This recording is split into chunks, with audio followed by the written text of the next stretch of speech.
L'homme ne vivra pas de pain seulement, mais de toute parole qui sort de la bouche de Dieu.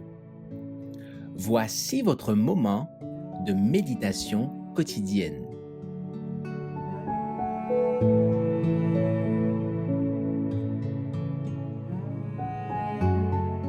Une puissance non mesurable, le 3 juillet. Et voici, j'enverrai sur vous ce que mon Père a promis.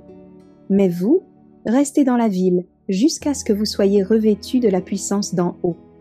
Luc chapitre 24, verset 49.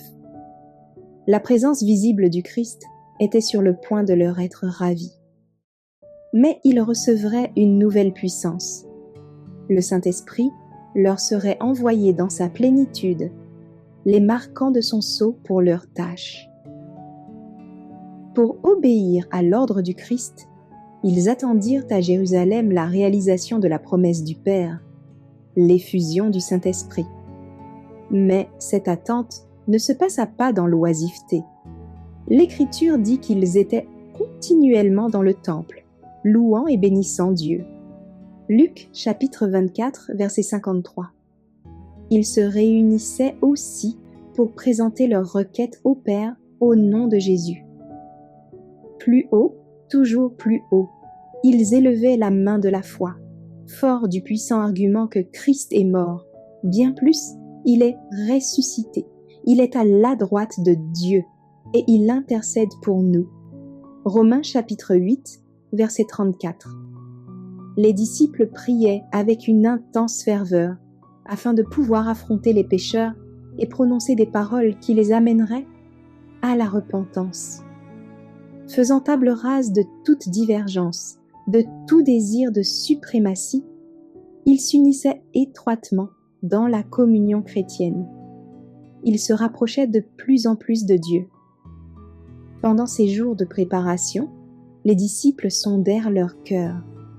Ils sentaient leurs besoins spirituels et suppliaient le Seigneur de leur accorder l'onction sainte qui les rendrait propres à sauver les âmes. Mais ils ne demandaient pas ces bénédictions pour eux seuls. Ils étaient accablés par le fardeau du salut de leurs semblables. Ils savaient que l'Évangile devait être porté au monde et ils désiraient recevoir la puissance promise par le Christ. À l'époque des patriarches, l'influence du Saint-Esprit s'était souvent révélée, mais jamais dans sa plénitude.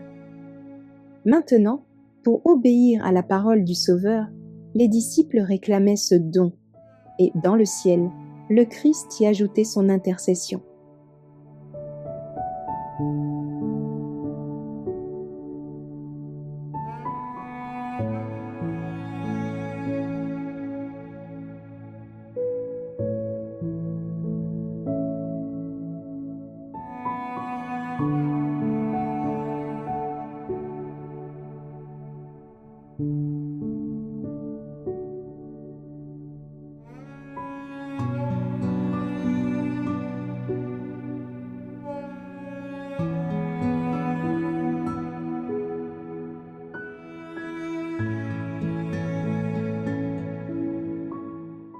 Merci d'avoir écouté cette présentation. Assurez-vous de nous rejoindre demain pour votre moment de méditation quotidienne avec lereste.org.